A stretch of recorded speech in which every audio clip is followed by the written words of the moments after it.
Welcome, everybody. This is Fantasy Football Today, presented by BetMGM, the sportsbook born in Vegas, and we are recapping Week 4.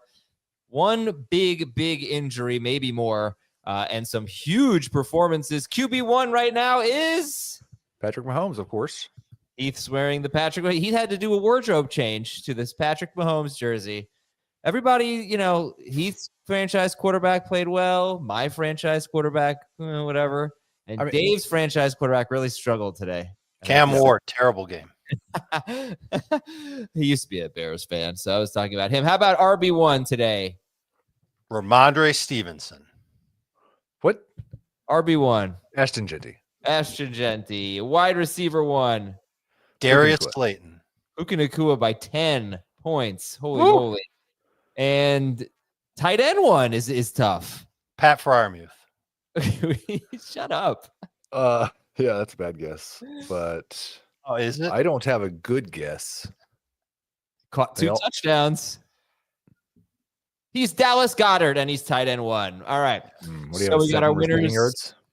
He had 37 targets, yards. 4 catches, 37 yards, 2 touchdowns. Yeah. Not that I have it open on my screen. I think one of them was a fake touchdown. I don't think Adam would have counted that as a passing touchdown. They were almost both fake touchdowns. I didn't want to count either of them, but it was much. But Jackson Dart's passing touchdown was completely real and beautiful. No, actually, I was thinking about Jackson Dart's touchdown to Theo Johnson. That basically did the same thing that the Eagles did twice. Hurts to Goddard, and when the Eagles do it, it's so smooth, so easy. And when the Giants do it, it's like, oh, the broken tackle, 3 guys hitting him. Oh, he happens to fall in the end zone. All right, let's get a big winner and a big loser. Obviously, we'll talk about the Malik Neighbors injury, likely a torn ACL, or concerned that it's a torn ACL, what it means for the Giants going forward. Lamar Jackson also left with a hamstring injury, so we'll cover all the bases. But Dave, who's the biggest winner this week?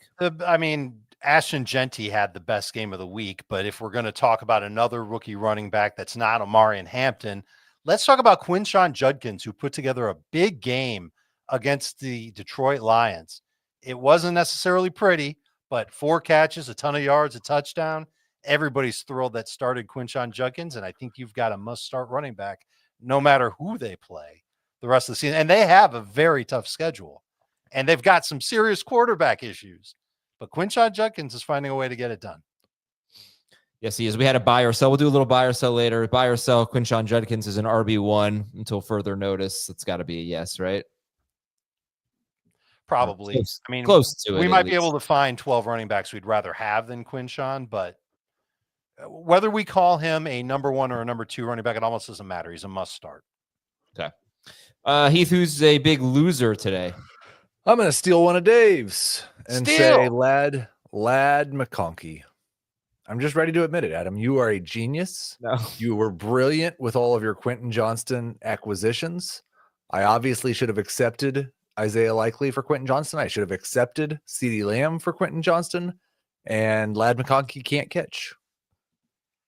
I have no idea why I drafted so much Quentin Johnston. It wasn't something I set out to do. It just, saw him in one of the names in the rankings at the late rounds. That just, whatever. I remember you talked about it in the preseason. Like Javonte Williams and Quentin Johnston were your early targets, and then you were looking to add Kenneth Gainwell at some point. Yeah, exactly. This sounds suspect. Well, would you right now? Who would you take rest of season? Quentin Johnston or Lad McConkey? Quentin Johnston. Yep. Okay. And this goes beyond week 4 for Lad McConkey. Heath, you're exactly right. It wasn't a great game for him. He had some drafts. Some were tougher than others, but it's now 4 games. His targets 9, 5, 7, 6. And he and Keenan Allen just continue to share those short area targets. Oronde Gadsden got in for some short area targets last week and just a few this week, only 3 targets for Gadsden. Quentin Johnston, not only is he getting in on some of the short area targets, his route tree is great. He's winning downfield, and he did it again on a touchdown today. The dude's a monster, 36 targets. That leads the Chargers, 337 yards. That leads the Chargers, 4 touchdowns in 4 games. His worst game is 14.9 PPR points. Welcome to must-start status, Quentin Johnston. Like everything really turned up at him this week. Jackson Dart, Quentin Johnston again. Isaiah Pacheco scored double-digit fantasy points. Mets missed the playoffs. The Mets missed the playoffs. I'm not happy about that. You're a Yankees fan. Yeah, I don't care. I hate the Red don't Sox. even care about the Mets. Okay. Oh, yeah, whatever. No, it's like the Chargers and the Chiefs. Like the Mets don't matter to the Yankees. They matter to some Yankees fans, not to me. Yankees Red Sox wild card series, though, that's gonna be pretty fun. Okay, so big winner, Quinshon Judkins. Big loser, Lad McConkey, where he was started in 82% of leagues. Gets Washington next week. You got to figure it's gonna turn up eventually, but I understand if a lot of people are gonna want to put him on the bench. Although we do have the bye weeks beginning next week. We also, football fans, have the BetMGM app and the promo code fantasy if you sign up. But you got to bring that playoff energy because the Pro Football Boost Pack gives you 3 ways to boost your payout on a winning bet. Just log into your BetMGM account to receive your Boost Pack. Place any pro football bet and apply one of the tokens. Make sure to bet up to the minimum stake, odds, and legs specified on the token. And if your boosted bet hits, you'll score a bigger payout. From opening kickoffs to game-winning drives, this Pro Football Boost Pack is your ticket to unforgettable moments this season. Don't wait on the sidelines. Join the action with BetMGM. BetMGM and GameSense remind you to play responsibly. See BetMGM.com for terms, 21 plus only. There's a lot that I want to watch the All-22 on this week. How did A.J. Brown have 9 targets in such a bad game? How did Jameson Williams get all those targets and have such a bad game? Kind of things that we don't really know the full answer for, but that will probably or hopefully talk about tomorrow on Beyond the Box Score. I might have an answer for you on the Jameson Williams one. Yeah, what's that? Goff's arm was not good. This wasn't a good game for Jared Goff. We can talk about it more when we get to the game. Sure. News and notes. Lamar Jackson left with a hamstring injury. He gets Houston next week. Score may have had something to do with it, but Cooper Rush is their backup. Very different type of quarterback, obviously. If you want to be encouraged, I will tell you that he made 5 starts in 2022, and CeeDee Lamb was on pace for 167 targets, almost 1,300 yards, 12 touchdowns. Rush made 8 starts in 2024.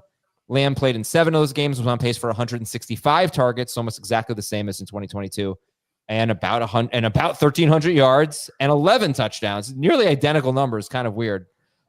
So he was able to support CeeDee Lamb.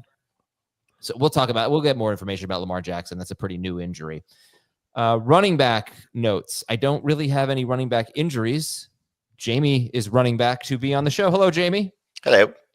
Dave, did you want to get into running back snap counts now? Why don't we do it when we talk about each game? All right. So we'll tell you the snap counts that matter, like the Patriots running backs, the Commanders running backs, etc. Okay, Jamey, I'll give you the tough one here. What does the Malik Neighbors injury mean? It's feared to be a torn ACL. What are your thoughts for the Giants going forward? I mean, obviously it sucks, especially with all the promise of the win and Jackson Dart and the way that he performed, especially early in the game. May have been a little bit better for him if he had Neighbors to play with. But just, it sucks when you have a star player like this that goes down and is going to miss the rest of the season. So you never want to see this. I think the fallout would be, Darius Slayton tends to step up in these spots. So he's somebody that's going to be, on the waiver wire, in the waiver wire discussion for the next couple of days. Wan'Dale Robinson should benefit from this, and maybe just the run game as a whole, and Cam Skattebo. But I mean, obviously, you want to see Jackson Dart play out his rookie season with, one of the best receivers in football. And now you get robbed of that. And so we'll see what that means for his development. But obviously it just fantasy wise, NFL wise, reality wise, it just sucks. You hope that Neighbors is back fully ready to go for the start of the 2026 campaign. We don't have confirmation yet on the torn ACL, but obviously it looked really bad. And it's I've got this. I proposed it. If the Giants win next week at New Orleans, they should trade for Tyreek Hill because the Dolphins will be 1-4 at best at that point, probably. So you heard it here. You're first. all in. You're all in. They have to at least try to be all in, right? I mean, they're all going to get fired. I mean, you do realize that the Dolphins have the Jets and the Panthers in the next 2 games, right? I mean, yeah, but they're also the Dolphins. But yeah, oh, I'm sorry, the Giants are the model franchise in the NFL. Yeah. All right, Puka Nacua left, but he came back. Darnell Mooney left with a hamstring injury. Calvin Austin left with a shoulder injury. He's going into his bye week. So is Darnell Mooney, for that matter. Cedric Tillman left with a hamstring injury. Maybe this will be something that boosts Jerry Jeudy, because Tillman was ruled out almost immediately with that Dylan Gabriel, Jerry Jeudy, just like we all hoped. Yeah, haven't heard anything about the Browns quarterback situation right now, but it's bad. Minnesota up next for Cleveland. That game's in Europe. And Ricky Pearsall left with a knee injury, and then he came back. and then he left again. Juwan Jennings left, but he did come back, and I believe he stayed in the game. So Pearsall, the knee is a concern.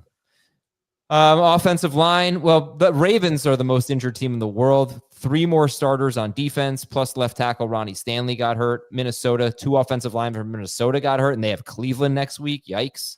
Carolina didn't need any more injuries on their interior offensive line, but their right guard left with a knee injury. The Chargers. So this was a problem today, no question. It was not a good team to face without, obviously they're without their starting left tackle, Rashawn Slater, but now Joe Alt, their right tackle, he left in the first quarter. He could be out.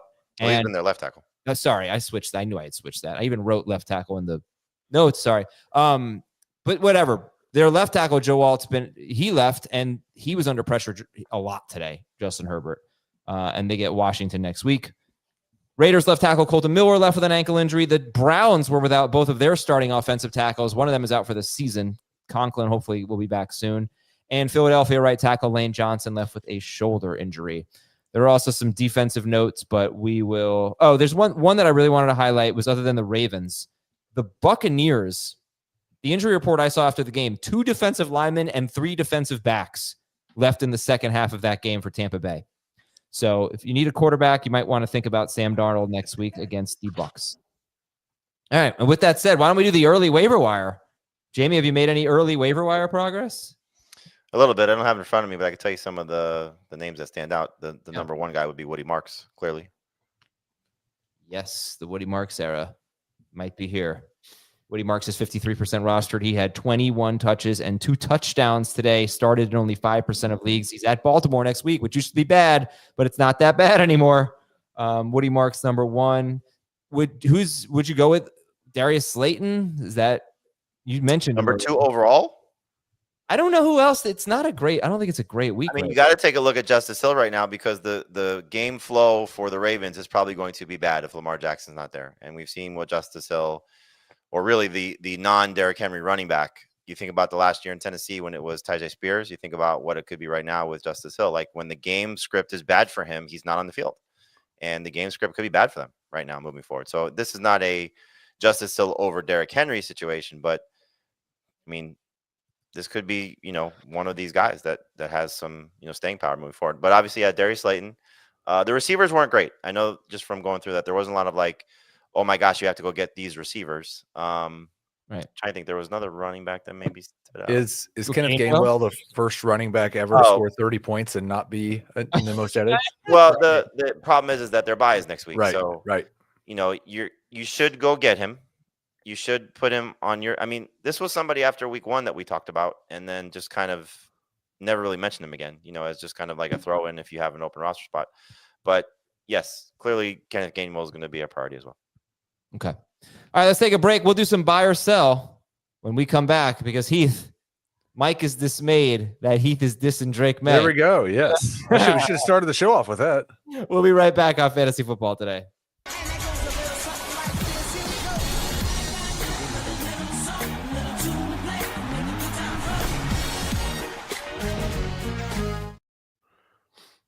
All right, buy or sell from Mike, who is dismayed that Heath is dissing Drake May. He's saying, believe it or not, so we could keep it. Believe it or not, we've ranked Drake May outside the top 10 for the last time this decade. No one ranked Drake May outside of the top 10 this week. Maybe he means every year. I don't know. Oh. He might be talking about seasonal rankings. Yeah, maybe. This was a great fantasy performance. It was such a weird game. The Panthers were just like the worst version of the Panthers. But yeah, I think that's possible. He had 200 yards passing and 11 yards rushing, but he had 3 touchdowns. So it was awesome. 17 pass attempts. Yeah, you're kind of giving him a backhanded compliment there, but he was really good. Mm-hmm. And Drake May is going to be tough. Drake May is one of these players that I actually, not that I ever look at who my opponent has, but would hate playing against. He has big upside every week, I feel. I believe, based on how the game unfolded for Jared Goff and Drake May is now overtaking Jared Goff for highest completion percentage in the NFL. Oh, it's amazing. Actually, Mike, who is dissing Heath for dissing Drake, whatever it is, he sent me he loves to send me all this Drake May hype. Drake May is the first Patriots quarterback since Tom Brady in 2007 to have 3 straight games with a 75% or more completion rate, 200 or more passing yards, and 2 or more pass touchdowns, according to Real Sports. I hope that's true. I should have fact-checked that. All right, I think Mike's earned the right. Just read whatever stat he sends you. Yeah, I agree. Buy or sell.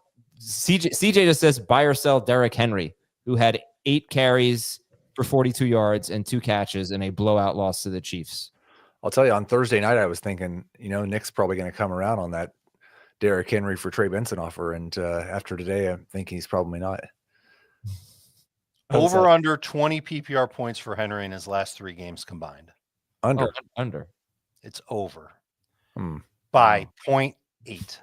That's such an Aizer stat, what you just did right there. But yeah, are you generally buying or selling Derrick Henry? I mean, you're probably going to get him cheap as the cheapest he's been since he broke his foot. This looks bad right now. If Lamar Jackson, their bye is week 7, if I'm not mistaken.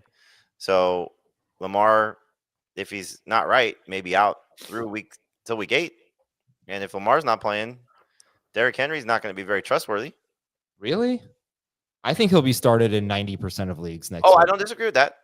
Will he be ranked as a top 6 running back, though? No. So I was concerned this week he was outside my top 12. I don't know where you guys were. No, I had him in my top 12. So, this is a problem for them. Their offensive line's a mess. Ronnie Stanley's probably not going to, play next week based on his injury track record. If Lamar Jackson's out, they could get behind the Texans, which is not something I never thought I'd say. Right. But he's still a number 2 running back. He's not going to be a sit. Their defense is terrible. So beat up right now, and that's going to force the issue for their offense. And when they're trailing, as the snap count will suggest today, Derrick Henry isn't the main guy. And we know about the splits between wins and losses. That goes back to his days in Tennessee. And the schedule is Houston this week, Rams next week, and Rams did a nice job against Jonathan Taylor, save for one play that got called back. Then a bye. And then, man, does it get good. Because it's Chicago, it's Miami, Minnesota, at Cleveland. Okay, 3 out of the next 4 after the bye are pretty good. I think if you can get Derrick Henry cheap, you should get him. But it's got to be kind of cheap. Okay, Quinton Johnston for Derrick Henry, straight up. Today? Yeah. I am kind of a big fan of Quinton Johnston right Today, now. I'm going to say Derrick Henry. We find out that Lamar Jackson's out for 3 weeks. I'm taking Judkins.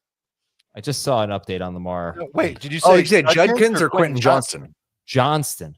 Oh, yes, Johnston. I'm sorry. Yeah, I kind of like Johnston, but I don't know if I could take him and trade for Derrick Henry. You'd rather have Henry.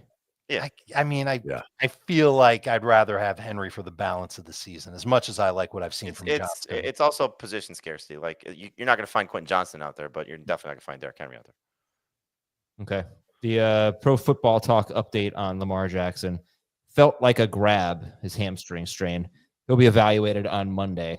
All right, next up we've already talked about the next 2 in buy or sell, Quinshon Judkins and Ladd McConkey. I'll read the McConkey one from Mo. Ladd McConkey is no longer startable. That's going too far, I think. He's no longer startable in a 2-receiver league, you said? There's a lot of wide receivers on bye next week. Commanders' pass defense wasn't good today. True. Giants' pass defense has been good all season. Right. That's a good point. And McConkey had a bad game. He could bounce back next week, but he had 2 bad drops. Receiver? I don't know. I also graded the Chargers with the most favorable receiver schedule rest of season, which is great for McConkey, but also Keenan Allen and Quinton Johnson. Offensive line woes now for them. There's a problem. Did their season just turn into the Saints season from last year? No, because Saints it's the Chargers season. It's the Chargers season from every year. Well, it might be that too. But remember, the Saints looked amazing after 2 weeks. They had a bunch of offensive line injuries, and then everything collapsed. This is Justin Herbert. It's a big difference. Yeah, I'd like to think so. And the receivers are better too, but I don't know, man. I wonder with the way Hampton broke out and with the pass protection problems, if they go back to the run heavy. Yep. Maybe, but they're about to play a much, much better run defense in Washington than what they face today. By the way, we used to make this excuse for teams. We don't do it anymore. West Coast to East Coast, 1 o'clock start. Not easy, right? I mean, you just can't overcome Jackson Dart. He's inevitable. Well, also, MetLife is a very intimidating place to play. Yeah, anyone it's, goes in there. the turf is. Yeah, everybody's scared of the turf, right? Yeah. If you're a free agent, I mean, it could all just be a coincidence and speculative, but there's a lot made about the turf at MetLife, and it's claimed a lot of ACLs. Napoleon says, are we buying or selling David Montgomery after just a miserable game? I mean, he's got to be 9 carries for 12 yards. One of the worst games in anyone who has started in more than half our league. 64% started for David Montgomery. No catches. Buying or selling Montgomery going forward? So this is now the 4. If you say that Montgomery is the main rusher for the Lions, I don't think that's a fair statement, but you could put him in the category. But this is David Montgomery, Chase Brown, Derrick Henry, and Josh Jacobs, the four running backs who have faced the Browns this season. This is now 57 carries for 108 yards on the season. Wow. I think he plays the Bengals next week, and 4 teams are on a bye. Yeah. Probably going to be pretty close to RB 24. Yeah, 24. He might be 15. I mean, like this is one of the best buy lows you could find. Yes. But okay, there's a big difference between last year's usage and this year's usage so far. And it's not necessarily carries, but it's definitely receptions. In week 1, he had 4 catches. The next 3 games combined, he has 2. So I don't know. Look, he could have 4 catches next week. I guess it wouldn't shock me. But David Montgomery right now is looking like a completely touchdown or bust guy in PPR and even half PPR. I just, if anybody was thinking he wasn't going to be that type of fantasy option, I know what you're saying, Adam. You're not wrong, but like, you're not drafting him for a receiving back. You're drafting him to fall into the end zone. No, but we were, wondering, was the split going to be different this year? And if you recall, last year, Jahmyr Gibbs and David Montgomery, I think they had within 1 catch of each other before Montgomery got hurt. It was like 40. Yeah, but again, like I understand that blowout. I would not be drafting David Montgomery for, oh my God, he's going to be in the similar range as Jahmyr Gibbs as a pass catcher. And so I'm just pointing it out. No, I understand. I think just from the standpoint of what's coming up for him, what he just faced, and let's be fair, like he did exactly what he was supposed to do against the Bears in week 2, which was score a touchdown, get 50 yards rushing, and be a mid-tier number 2 running back. He completely dominated the Ravens, which turns out to be the Ravens' run defense is awful. Struggled against the Browns, which is going to be for most teams. So get ready for Jordan Mason next week to be a sit. And then you just mentioned the upcoming schedule. So I don't know. It feels like a very safe number 2 running back at this point. Schedule definitely lightens up. I think what you should expect from him on a good week is what he did in week 2, not week 3. That was crazy. Not week 4. Also crazy. He's going to be like a borderline number 2 running back every week, except in the weeks where there's buys because guys are missing. Well, if we're keeping it a buck, he's probably going to score some touchdowns, right? If we're keeping it a buck.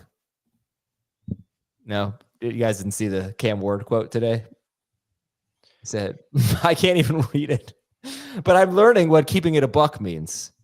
You guys know what keeping it a buck? It means keeping it real, like 100% honest. Just read the Cam Ward quote. You'll see it. Thought it meant winless.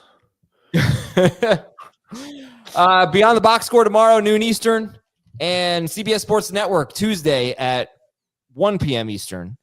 Usually we're Tuesday and Thursday, but this upcoming week we're just Tuesday. I think maybe even the week after that. But CBS Sports Network Waiver Wire, 1 p.m. Eastern. Just some extra waiver wire info for you.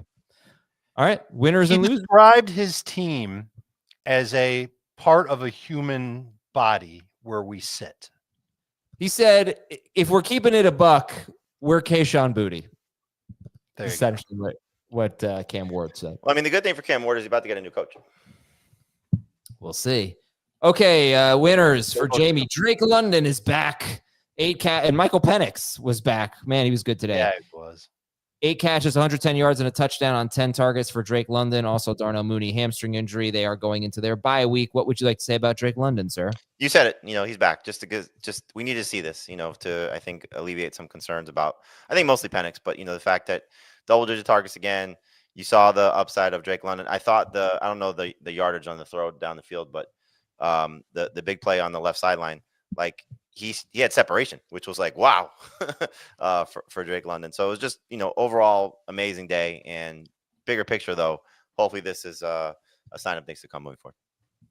And yeah, Woody Marks with a big day, 17 carries, 69 yards and a touchdown, 4 catches, 50 yards and a touchdown in a Texans win over the Tennessee Titans, who have been really bad against the run for what it's worth, but so is Baltimore, and that's their next opponent.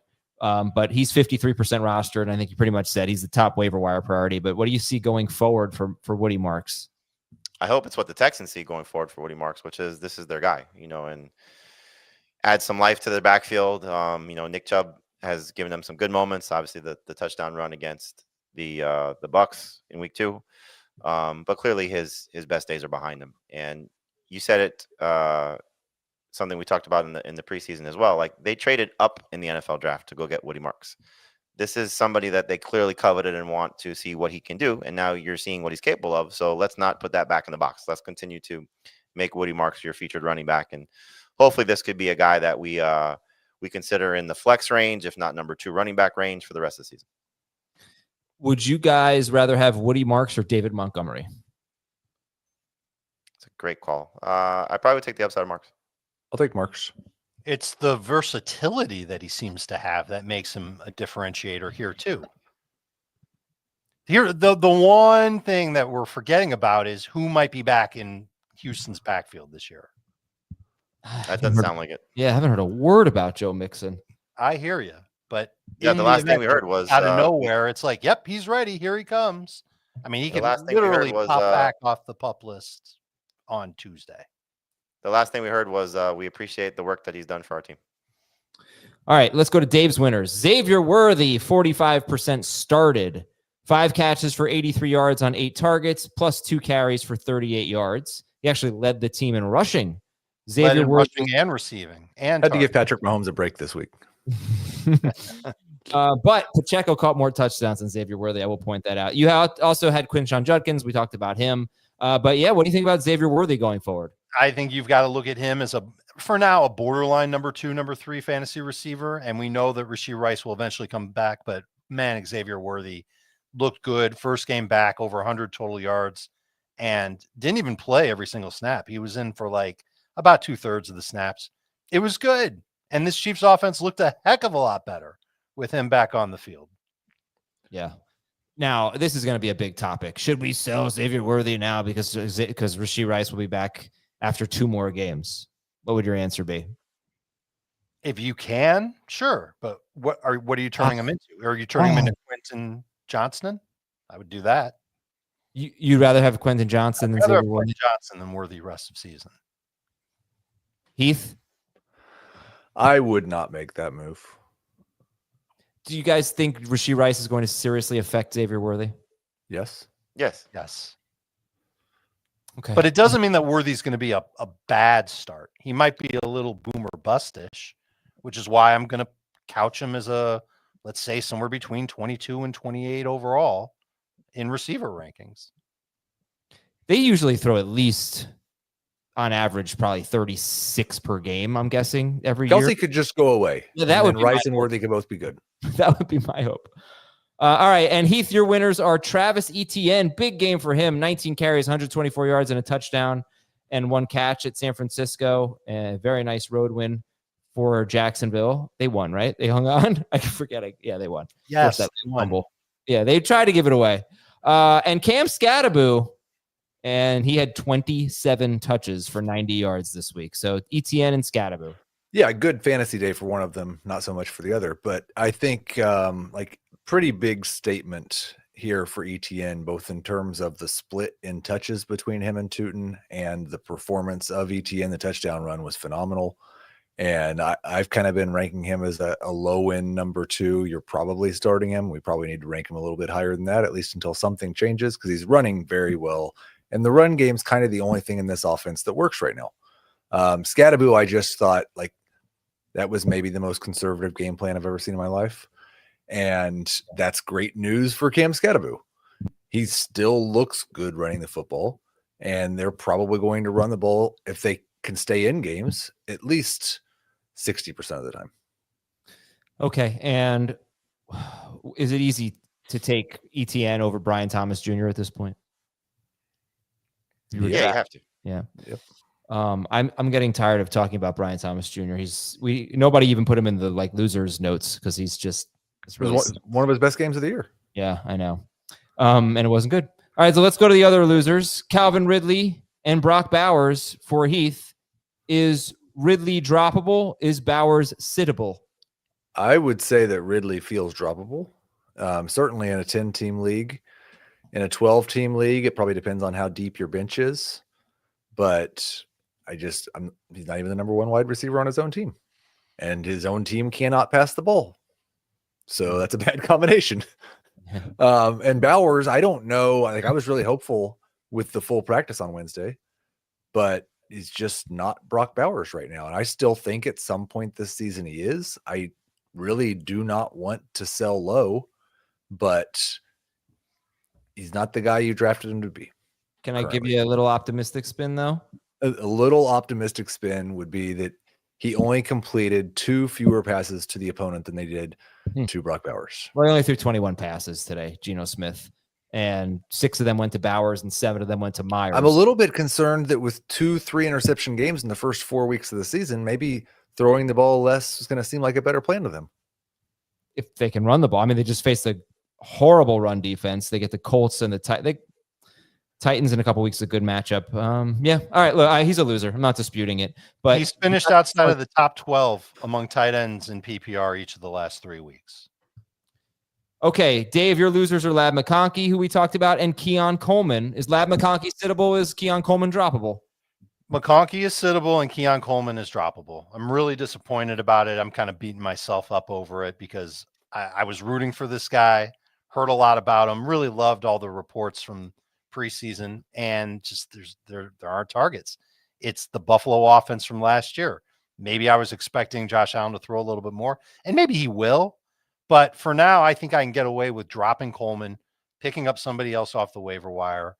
And then if Coleman does well again, I can double back and put him back on my bench. But you can't feel good about starting him, especially when both Shakir and Kincaid have been putting up better numbers over the past few weeks. But next week's a little interesting with New England. It's going to be a big test for the Patriots, but I feel like they can score, right? Yeah, the problem. Okay, so if he has a big game next week, it'll be a little surprising because I would imagine that you'll see a lot of Gonzalez on Coleman. The type of receiver that Gonzalez usually lines up against is the outside physical type of receiver. Yeah. And then what does it mean? Does it mean that Keon Coleman, you can only start him in games against tough matchups? Like that's back-ass words. It just sounds, I just don't think you can have a lot of confidence in Coleman, no matter who he's playing at this point. And so if you need the bench spot, you can give up Coleman. It's okay. A knife in my heart, Adam. If you guys were going to buy low on, I'm going to give you 3 players, not Keon Coleman. If you were going to buy low on any of these 3 guys, who would it be? It would be Brock Bowers, Lad McConkey, or Brian Thomas Jr. Who do you think has the best chance to bounce back? Thomas Jr. Bowers by a mile. I'll say Bowers. Okay. Why Bowers by a mile? Well, first off, the position that he plays. So if you can get his caliber of production that we were hoping for, that's not the same as finding the other 2 players at their positions. Look at that. I think that was a Matthew Golden go route for a huge gain. No, maybe not a go route, but huge gain. Okay, sorry.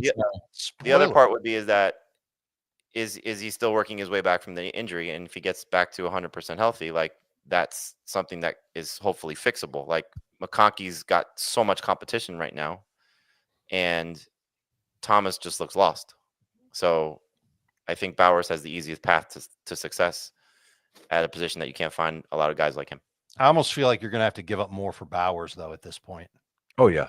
Oh, that's fair. Yeah, that's true. So you can give up less for BTJ, and he's, aside from the wrist, he's healthier than Brock Bowers. So I think he's he's not turning the corner as fast as I thought he would. And I obviously didn't watch enough of the game today to know just how many misses there were between him and Trevor Lawrence. I don't even know if he had any drops today, but I think he can still. He had a ball on the sideline that he did a pretty bad job getting that foot down. Like you got to get that foot down. Yeah, sure. It was, and then there was one where there was looked like it was a back shoulder throw that he just kept going. Right. I remember seeing that one. So that's another miscommunication, and that sucks. But It's a long season, and I could see him eventually getting on the same page. He's so talented, man, and still so fast. All right, Jamey, your losers are Jameson Williams and Geno Smith. Jameson Williams with 8 targets, but only 2 catches for 40 yards. And Geno with 13.8 fantasy points with the 3 interceptions. So Jameson Williams, we're probably going to get some questions about dropping him. I wouldn't do that just yet because the 8 targets were encouraging. So hopefully that there will be some connection coming, and they do get the Bengals. It is on the road, but there is a bounce back spot for him in week 5. So hold through one more week, but we are going to get the is it time to move on from Jameson Williams conversation? Again, the answer for me would be no. Obviously, I got to own Geno Smith. He was the start of the week, and he was not good. 3 interceptions were terrible. 2 of the throws were awful. Like, it was the exact same throw on the exact same route and the exact same interception. Mm-hmm. The third one was just a great play by Stevenson. Kudos to him for, jumping in front of Jacoby Myers. It would have been nice if he got the 3rd touchdown to Deontay Thornton. He underthrew him, but could have been an easy touchdown if he leads him. So that would have made things a little bit better for Geno. Obviously, would have been right around 20 fantasy points, but this was not what I was expecting by far. Just taking on the Bears and what the quarterbacks have done against this defense, and he just looked really, really bad. So Genty saved him on a couple of plays. Genty saved the Raiders, kept them in this game. And so I think, and it's funny because I wrote this in Start Sit that the lead into the start of the week was, it would not shock me if this is Ashton Genty's breakout game because of the Bears defense.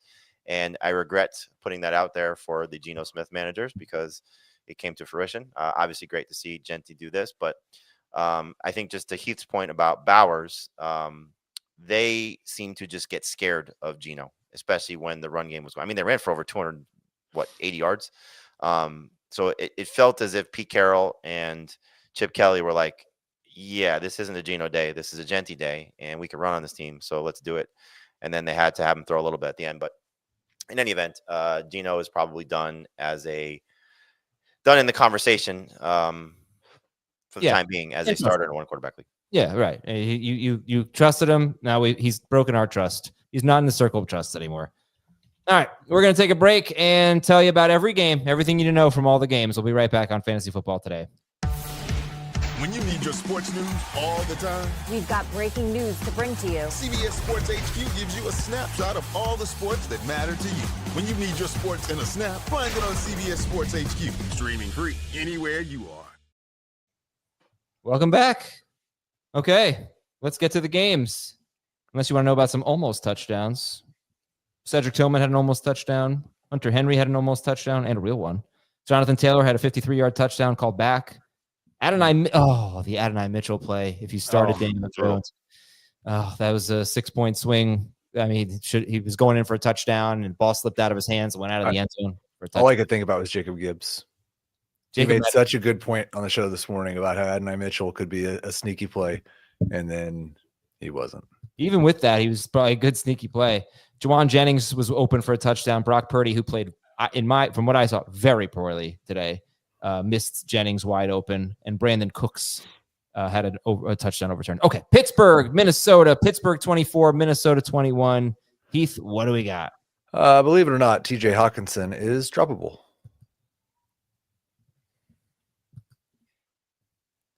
Hey, guys, what do you think? Browns this week, bye next week.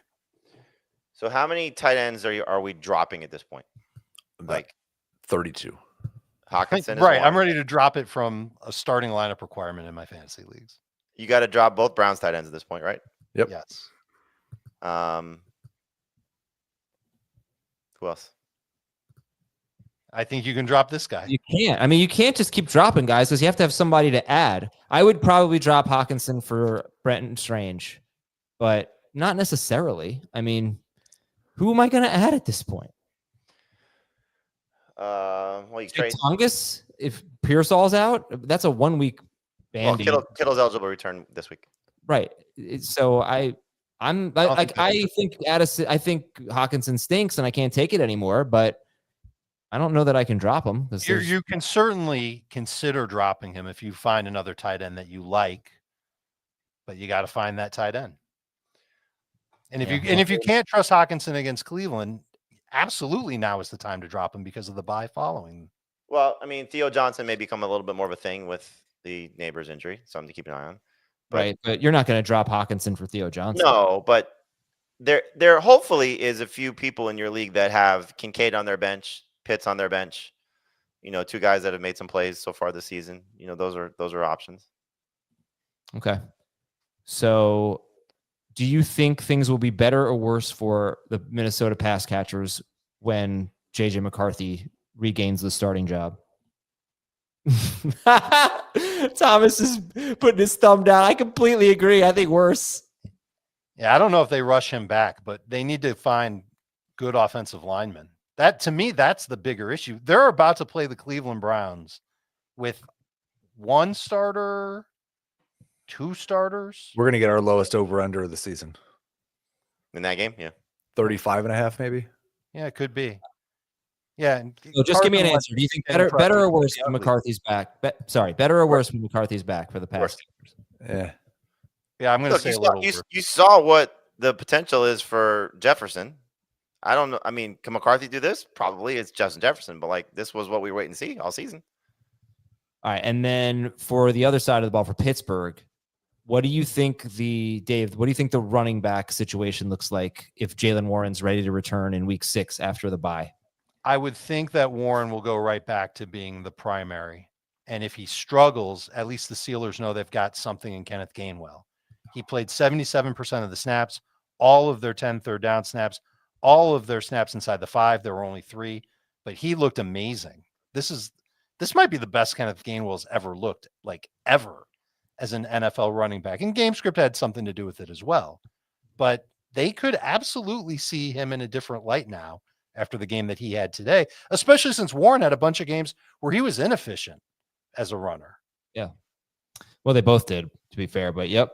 So Minnesota, we thought they were going to be really good against DK Metcalf, and they weren't. He only had 5 targets, but he turned it into 126 yards and a touchdown. He had a huge play. He had a really huge play that saved the day. Okay, so we'll go to our next game. Detroit 34 and Cleveland 10. Jahmyr Gibbs and Amon-Ra St. Brown are the only Lions worth starting. Don't believe it. It depends on the matchup. Yeah, next week, David Montgomery's a must-start guy. They've got Cincinnati. Yep. They're all must-start guys. I don't know if Jameson, you could call him a must-start guy. I'll start Dan Campbell at tight end somehow. Do we hold off on dropping Jerry Jeudy until we find out more about Tillman? Yes. Heath, do you want to get in there? On Jerry Jeudy? I don't know. You sound like you were going to say something, and I cut you off. No, I said that Dan Campbell might score more fantasy points than Sam Laporta if he was playing tight end. Yeah. Laporta is different than Hawkinson, though, right? We can't be thinking about dropping Laporta. There's nobody to drop him for. That's true. Laporta's 6.9 PPR points against the Browns is the 3rd most by a tight end this year through 4 weeks. Wow. Noah Fant has the most. That's 12.6. And then the legendary John Fitzpatrick, 9.2 in week 3. Good for him. He caught a touchdown. Just keep in mind, Laporta got off to a really slow start last year and then got real hot at the end of the season. Right. Yeah. Is he a buy low? Yes. Yes. It's also really, if you buy low on Brock Bowers and he gets back to what he is, I mean, this conversation that we've been having should tell you how valuable Brock Bowers could be, or how valuable George Kittle could be, or Trey McBride, who hasn't been great, but at least you're never taking him out of your lineup. This tight end really stinks right now. The downside is that every Brock Bowers manager knows exactly that, and they're not gonna. I think they'll be hasty, dude. I think people are impulsive or want a ransom. People are impulsive. You would, but I don't know. I don't know about the average guy. Well, I mean, again, tight end has been a little weird because you have 2 guys that were not universally drafted, or I should say 3 guys not universally drafted as starters that have played very well so far, in Tucker Kraft, Jake Ferguson, and Dalton Kincaid. You have one guy that was expected to be a top 3 tight end that got hurt in week 1 after having a big game in George Kittle. And I don't know. I mean, it's about average. Hunter Henry, another guy. Juwan Johnson, another guy. Yeah. All right. Speaking of Hunter Henry, how about we go to our next game? New England 42 and Carolina 13. I'm going to just lean into what you said this morning, Adam. Believe it or not, Tedero McMillan's overrated for fantasy. Can I just clarify? I think I said he's been overrated for fantasy, And he was again today. Yeah. Buy low. Dude, I Off to wonder if Miami we some go. leagues- Are they gonna start Andy Dalton? Off to Miami we go. And then Dallas and then the Jets. Yeah, buy low. Yeah. Although we were excited about the Patriots and he came through with 10.2 But PPR. we also cautioned ourselves and our audience that Christian Gonzalez could return and it could be a problem. We did. So And he's the Patriots may end overrated. up having a pretty good defense. Their front's been good all year pretty much. Stephon Diggs, 100-yard game, now revenge game against the Bills. This is actually a big development. Yeah. What are we thinking about Stephon Diggs? He's only 76% rostered. Would he be the number one wide receiver for you if he were available on waivers? As of right now, yes. Dave, someone's asking in the chat, what was the Patriots backfield split? I'm glad you asked, because who do you think led the way? Because we had a lot of talk about Travion Henderson all week long. I'm going to say it was very close. I'm going to guess Ramondre. Ramondre was the leader in snap share. It was not close. It was 60%, 6-0 for Ramondre Stevenson, 31% for Travion Henderson, 17% for Antonio Gibson. Gibson played the most inside the 10, 4 of 6 snaps. All 7 third down snaps went to Henderson. Ramondre Stevenson. You were wrong. Oh, So Ramondre was first in snaps and third in fantasy points. Right. he didn't score. The other two did. But Yeah. this- And I should have prefaced by saying those are just the snaps with Drake May. I don't care about what they did with other quarterbacks in the game. well, what do you make of that? What's your fantasy takeaway from that? It's annoying. They should have given more work to Travion Henderson, but it's what I was worried about. And it's annoying. And I don't know what it'll take for the Patriots to get away from Ramondre Stevenson to the point where Travion Henderson can use his talent to help this team really explode and get to the next step. They're being very, very, what's the word I'm looking for? Cautious? Is that the word I'm looking for? Or they're treating him like a rookie and I don't know. Well, it's not great. You almost wish Belichick was there because after 2 fumbles from Ramondre Stevenson that Travion Henderson would start to play more. There's obviously something going on that's keeping Henderson from seeing that full work, from getting even 50% of the snaps. So what is it? Is he not good in pass protection? Does he not know the whole playbook? Is Josh McDaniels just treating him like a rookie? We're never going to know. We're just I going to think get. it's also they don't want to lose Ramondre. I kind of got that tone from Vrabel. Like, we don't want him to be thinking he's in the doghouse and never going to come back from it, recover from it. Who's the running back you'd want to roster in New England? Oh, Travion. Yeah. And okay, would you rather have Woody Marks or Travion Henderson rest of season? That is a great question. I'm going to stick with Travion. I'm going to stick with Travion too. Yeah. But the fact that you're debating it, I think, shows everyone where we are with Travion Henderson. Sure. Yeah, I mean, look, if he can't get additional playing time when those 2 guys combine for 3 fumbles in a game that they should have won, I mean, it could easily be 3-1 right now, and if not 4-0 with playing the Raiders in week 1, so they're in the mix. They're going to be in the mix for a playoff spot this year, deservedly so. I think they're, we always get this with a new coach comes in and things just turn around quickly right away. But the way Drake May is playing, I think, again, the defense is pretty solid and now getting better in the secondary. Like, there's a lot to like about this. And if Diggs can establish himself as that number 1 guy, there's a chance that, they could be really good with a great schedule. There were a few backfields that were somewhat of an even split this week. And, or maybe it looks like things might be changing a bit. One of them was Houston. We've obviously talked about that. One of them was Carolina. And it's maybe a 2-week trend here. Chuba Hubbard had 10 carries and 3 catches. Rico Dowdle had 9 carries and 1 catch. Dave, do you actually have the splits there? I do. Chuba Hubbard 65% to Rico Dowdle's 40%. Keep in mind that there were some plays where they were both on the field. Dowdle has taken over the 3rd down role, 8 of 11 on 3rd downs. Okay. Heath, what do you think? Are you worried about Chuba Hubbard? I think he is in the DeAndre Swift, Tony Pollard cesspool where during the buys, you're going to start those guys because they get a bunch of touches. And when nobody's on a bye, you're going to hope you don't have to. But the way the running back position is right now, like you're going to need somebody to really come take their spot. We're not getting a lot of the injuries. I mean, Woody Marks is nice if he's available in your league. All right. Those were snaps with Bryce Young, by the way. Again, I should have prefaced that first. No, thank you, though. All right. I'd like to see some more snaps with Andy Dalton. Giants 21, Chargers 18. Believe it or not, Jackson Dart just had the greatest rookie quarterback debut for the New York Giants. Definitely not. Definitely not. Daniel Jones was so good. Are you in cahoots with Schaefer? Like, hey, let's get this graphic up. I said no such thing. Yeah, right. I didn't. I don't know why you would think it was my idea. But I mean, it's really an impressive comeback, or not comeback, but win over a team that was favored over you. Completed 65% of his passes. Ran a totally legitimate NFL offense. It really wasn't that impressive. No. The first drive was awesome. Yeah.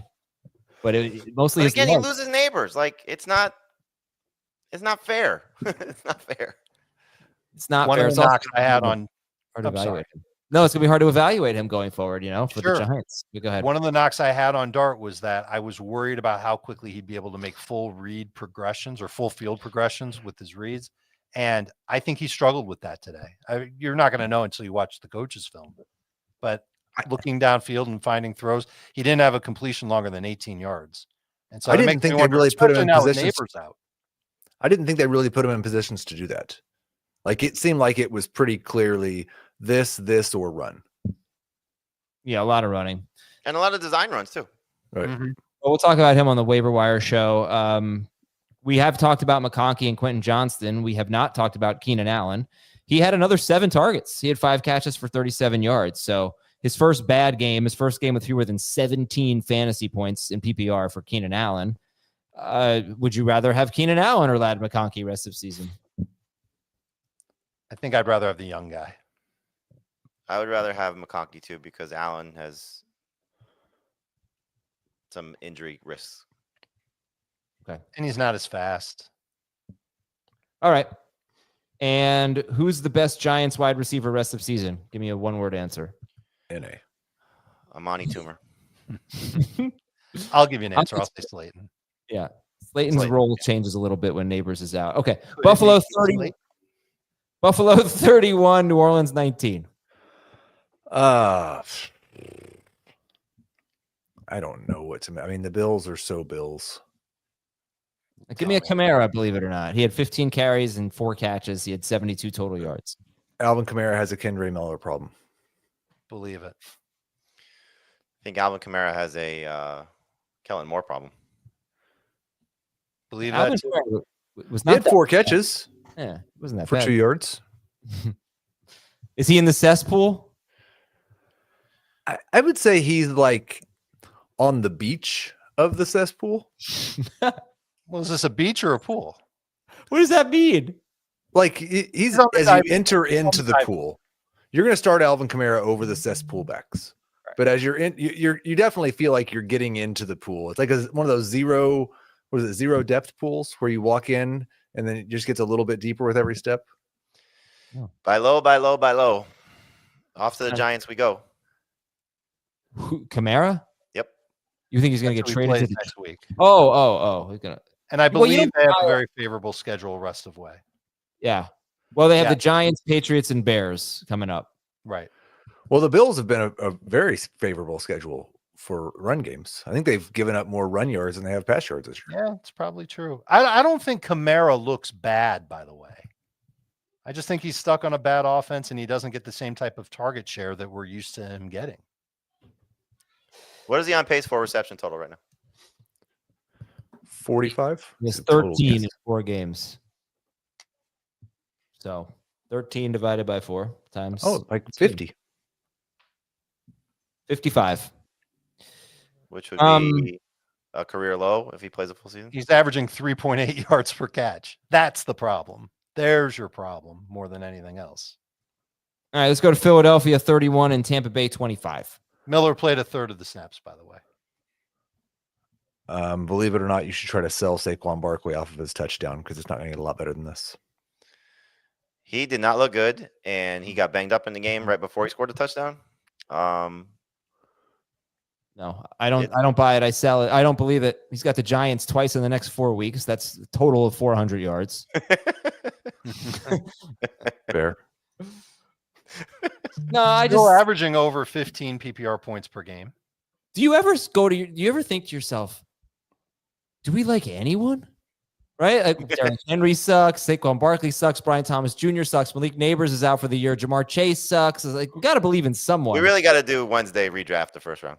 Yeah, no, we will for sure. It's going to be the 3 Rams. I can't wait for Quinton Johnson, 4th overall. Marion Hampton looks like a first rounder probably, but Yeah, he does. Kenny coming off a game against the Giants. No, do you guys believe that you should try to sell high on Barkley? No. I mean, again, like, what are you getting for him? Hampton or Barkley rest of season? I want to Still say take Hampton. Barkley. I'll still take Barkley. 4 targets per game for Barkley. That's pretty good. Now let's talk about AJ Brown. Oh boy. So the He's not first happy. 2 games, he's not happy, and he's had 8 to 10 targets in 3 straight games, and he's turned that into 27 yards, 109 yards, and 7 yards. So maybe a little bit of this is on AJ Brown. But how concerned are you guys about AJ Brown? Very concerned because of who he gets next week. He gets who next week? The Broncos. Broncos. All right, but if we're not doing this week to week, are we playing for the season? Are we still optimistic? Are we still feeling like AJ Brown is a 2nd round type of player? No. So, man, I would have a hard time ranking 24 players that I thought were 1st and 2nd round types of players right now. Seriously. If you're looking I'm at still this screen, optimistic. if you're looking at this screen, Heath, it has Jalen Hurts, Bucky Irving, Saquon Barkley, Emeka Ibuka, and AJ Brown. Yep. How many of them are top 24 players rest of season? I'll say Bucky. Barkley? Yes. Probably. Yes. Ibuka? I would not say yes. Oh, Hurts? No. it's the top 24 part that throws me off too.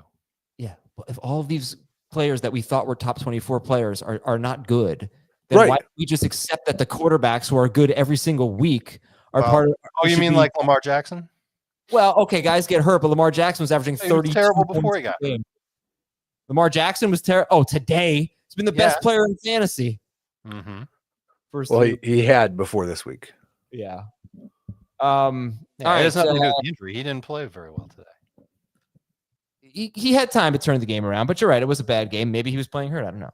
So I don't think so. What about Ibuka, guys? So Ibuka has how many targets did he have today? He had 10? 10? 10 targets, 4 101 and 1 saved by a 77-yard touchdown. No, those are rush yards, not targets. I'm sorry. He had 10 targets though, and he always gets these big plays. I mean, he has been so, I don't want to say lucky, but buoyed by big plays, specifically big touchdowns. But he's by Ibuka. he's been amazing. Jamey, where are you on Ibuka? Well, start wide receiver rest of the way. I mean, until proven otherwise. Now we'll see what happens when Evans and Godwin are there and how the targets are distributed. But this has a very similar feel, better but similar feel to what Jalen McMillan was doing at the end of last season, was scoring touchdowns and was a reliable guy in the last 5 weeks of the season, despite a lack of significant amount of targets, just quality targets from Baker Mayfield. I mean, this is a first-round talent that is doing this and still learning as he goes. And so today was a change. This was the first time without Evans and with Godwin back. And so as Godwin gets healthier, and again, once Evans returns, we'll see what this looks like. But why would you just not ride this for as long as you possibly can? So if you want to sell high, I get that, so if you're confident in AJ Brown, if you're confident in Ladd McConkey, if you're confident in Brock Bowers, this is the easiest guy to turn into those players because everyone would love to have this right now, especially if you're talking about receiver for receiver trade.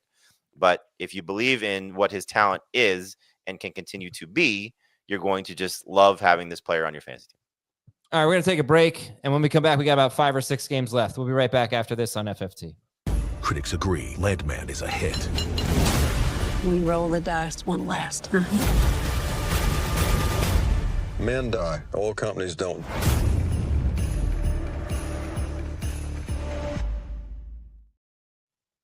We are back talking about Houston 26, Tennessee nothing. Believe it or not, Nico Collins, the top 24 player rest of season. Yeah, I think he belongs. Believe it. I'd still take him in round 2. Okay, and how much, just real quick, how much do you think Tyjae Spears will eat into the workload for Tony Pollard, who had 64 yards rushing today, 12 receiving? 30%. For the first week, sure. All right, pick up Tyjae Spears. Let's see what happens. Atlanta 34, Washington Do 27. you want the running back splits for Houston? Yeah. Good. Now I got to find it. Give me one. Do you have them? Yeah, I'm going to have him in like 4 seconds. Here it is. Woody Marks, 58%. I believe this is the first time this year he had more of a snap share than Chubb. 12 of 15 on third downs. He had the third down edge last week. So as long as that continues, I think that's really good for Woody Marks. Chubb was at 5%, and then Brooks and Ogunbowale combined for 7%. No snaps inside the 10 for Houston today. They're awesome. Give me one more second. Last week, it was Chubb 51%, Woody Marks 49%. So Okay. I think the takeover is happening. And I know that D'Amico Ryans was talking favorably about Marks after the game and how he loved to have that, like the run game was finally able to give Houston something. And so why were they able to give Houston something? Well, part of it was they were playing the Titans, but the other is that Woody Marks was really good. Atlanta 34, Washington 27. What do we want to say about Deebo Samuel? Deebo Samuel is the best Commanders wide receiver rest of season. Buy it. Yeah. Yeah. I mean, we don't know how long McLaurin's going to be out for. Kyle Pitts is a start for as long as Darnell Mooney's out. Buy it. That's Believe about. He's looked better this year overall, too. Drop or hold Ja'Cory Krosky-Merritt, who only had 7 carries. I'd like to hold. If you're dropping him for Woody Marks, that's an easy one for me. Mm-hmm. If I you're agree. dropping him for Justice Hill and you're desperate, I can see that because I think Hill is going to get a lot of work moving forward. If you're dropping him for Tyjae Spears without an IR spot, I'd probably rather hold Ja'Cory Krosky-Merritt. How do you Would you guys drop- feel about 3-way splits in the backfield? Yeah, they're I hard. love it. It's a lot of fun. Rodriguez, 39%, McNichols, 33%, Bill, 33%. You can take a guess on who played all 4 snaps inside the 10 and who dominated third down snaps. Here's your clue. John Not Riggins. Krosky-Merritt. I'm going to guess it was McNichols. McNichols on third down, Rodriguez inside the 10. Okay, so would you drop Ja'Cory Krosky-Merritt for Kenneth Gainwell? No. No, it's just so hard to do that because we don't know what's happening when they come back. Jacksonville. Unless you hear on Monday that Jalen Warren is like out for months for some reason. You cannot. Jacksonville 26, San Francisco 21. If Bashal Tootin and Travis Hunter are dropped this week, you should just leave them on the waiver wire. Tootin, I would pick up in a heartbeat. Hunter, I Yes. would leave on the waiver wire. Right. Why would you pick up Tootin in a heartbeat? Well, first off, if Travis Etienne gets hurt, you're talking about a must-start running back and who's already shown you some flashes of potential brilliance. So if we're talking about high-end handcuffs, he's near the top of the list. Very much so. And I believe his snap share went up today. Just a little bit up. Okay. I don't even know what to say about Brian Thomas Jr. anymore. It's pretty bad. I do think he led the team in receiving with 49 receiving Led the yards. team in everything. Targets. Well, tied for the team lead in targets, catches, and he led them in yards. It's not just a Thomas problem, and there's again some things that need to be worked out. It's a Trevor Lawrence problem. It's a Shane Waldron problem. It's a Liam Cohen problem. Like, there's a lot of things that are not right now. It's a lot of problems. It's Yeah. just hold Brian Thomas until maybe things get corrected, but you probably are not starting Brian Thomas, especially going against the Chiefs next week. the Chiefs, the Seahawks, the Rams, and a bye are the next 4 games. All right. Next up, Rams 27, Colts 20. Believe it or not, you should ignore the last 2 weeks and start Daniel Jones against the Raiders next week. Believe it. Believe it. The Raiders, I think they've really only had one bad game defensively. It was against the Commanders last week, right? I feel like they've been a pretty good defense, just off the top of my head. Jones wasn't great today, but he could have had a decent game. He could have been really good. No, because even if he gets those 6 points, he still is under 20. Well, Now- it's like 10 points because of the yardage, or 12 points with the yardage. Oh, he got the yardage. Oh, he got the yardage. Oh, I'm sorry, he got the yardage. Right. Excuse me. But he probably doesn't So throw maybe that. he wasn't great today, but he was still. He also had at least one other interception dropped. Yeah. And he got that strip sack late that was recovered by the Rams. That was by the Colts. That was a bad play. He didn't see that guy coming, but he probably doesn't throw that late interception if Mitchell doesn't fumble, right? Because they're probably not trailing, whatever it is. But all right, so don't panic yet on Daniel Jones, and you can start him next week against the Rams. Pittman comes through. Pittman's starting to look like he's going to be amazing draft value, right? I mean, you got to say Quinton Johnston, if he was drafted, is the best, and Pittman might be right behind him. Mm-hmm. Nice, great. Yeah. It's like Odunze was first, amazing value, then Pittman, then Quinton Johnston, I think, in terms of ADP. Woody Marks. Yeah, that's the thing about Woody Marks. He just had a great game against one of the worst run defenses in football, right? We should probably pump the brakes. Maybe. Honorable mention for Tyler Warren. Yeah. Goal line back, Tyler Warren today. That could be bad news for Daniel Jones. Number 2 tight end. Right. Like Daniel Jones had negative rushing yards today, too. He didn't even try to run. And we're used to seeing that from him, too. Okay, next up, Kansas City 37, Baltimore 20. Patrick Mahomes is the top 3 fantasy quarterback rest of season. Top 3. I mean, you could believe it with Lamar being out maybe for a couple of weeks, and Joe Burrow's out for the majority of the season, and what he could look like with those guys healthy. I'm going to say I don't believe it, but I can see it happening. Okay, but if I said top 4, you'd probably believe it, right? I'd say top 5. I mean, he's not as good as Drake May. Yeah, I was about to say Drake May or Mahomes the rest of the season. He was better than Drake May today. I'll take May. And he's averaging more fantasy points per game than Drake May. Yeah, I'll take Mahomes. I will, too. Did Isaiah Likely play? He came out on the field. Okay. He didn't have a stat. I will get you a stat on him. Give me a second. Honestly, I feel like Kareem Hunt had a lot of short yardage carries. And I know Pacheco scored the touchdown, but if we're talking about backfield takeovers, Kareem Hunt had 13 carries today and Pacheco had 7. How many snaps do you think Likely played? 6. 7. 25. Yikes. Yikesly. Who's the best Chiefs running back rest of season? Xavier Worthy. I don't know if he's on the team. Patrick Mahomes. Pacheco. Point taken. Tyquan Thornton, drop or hold? Drop. Yeah. Okay. Yeah. And last game, Chicago, Las Vegas. Bears 25, Vegas 24. Another blocked field goal. What a weird year this has been to decide the game. Heath, go for it. I don't want to say Trey Tucker is droppable, but that's probably the obvious answer one. is yes. In 10-team leagues, DJ Moore is droppable. Believe it. Believe it. Buy or sell. This is the time to sell high on Romo Dunze.